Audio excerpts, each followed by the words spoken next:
Hi, second graders. Thank you so much for joining me again because I miss your faces. We are going to be talking this week about measurement, multiplication, and using them to solve some different math problems and skills. And we're going to be reviewing some words that we've learned and talked about earlier this year, but I want to make sure we don't lose them, because if we don't use them, we'll lose them. And these are skills that I want you to hold on to, okay? So let's say that we are going to have another garden, okay? And let's say it's going to be a rectangular shape, and we decide to measure it, and it's going to be 5 feet long this way, a little 1- symbol for feet, and it's going to be 8 feet on the sides here. Okay. Well, if it's a rectangle, do we even need to measure these two sides? What is this length going to be? It's going to be the same as this side. Okay, 5 feet. And then what about on this side? Yeah, it's going to be 8 feet. Okay.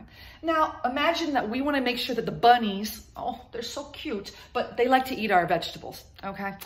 So let's protect the vegetables. Let's put up a little fence, okay? But we're going to need to go to the Home Depot or Lowe's somewhere, and we're going to need to buy some fencing, okay? Well, how much fencing are we going to need to buy? When you go to buy some, they're going to say, well, how many feet do you want? Oh, well, we're going to need to have 5 feet on this side, 8 feet on that side, 5 feet on this side, and 8 feet on that side.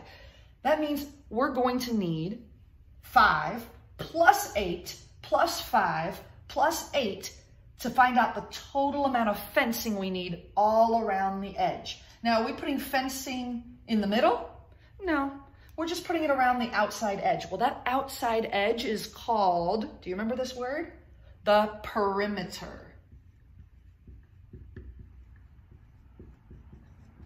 Okay, perimeter, peri on the outside, this little peri on the outside, okay? So when we've measured something, we can then add it all up on all the sides, and we can find out what our perimeter is. Then we can go buy enough fencing and make sure we have enough. Okay, well, I know 5 plus 5 is 10, boom. I know 8 plus 8 is 16, so I just need 16 plus another 10, right?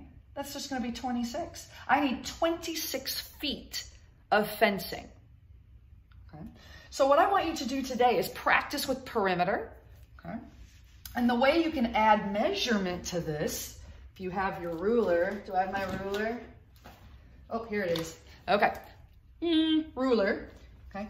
You can do it with starting with inches on your whiteboard. Obviously, we're not gonna use feet on our whiteboard because it's a little bit too big, right? So let's do inches. So on your whiteboard, for instance, I could do one that is 3 inches this way and 5 inches that way. Well, if I know that this one's 3 inches, so I'll put 2 lines for inches, and this one's 5 inches, okay? Can you guys figure out how much fencing would we need for this little tiny garden? It's a little fairy garden, maybe for a little frog or a little ladybug garden, I don't know, okay? But what would our perimeter be? Can you figure that out for me? And then maybe on your whiteboard, could you also measure out, create your own gardens, okay? And maybe your garden is gonna be an L shape like this, okay? And you'd have to measure each side. So this might be 3 inches, this might be 4 inches. Don't forget this part right here, we need fence right there. That might be another 3 inches. Come up with a cool garden shape that's not just a rectangle, okay? And figure out what is the perimeter.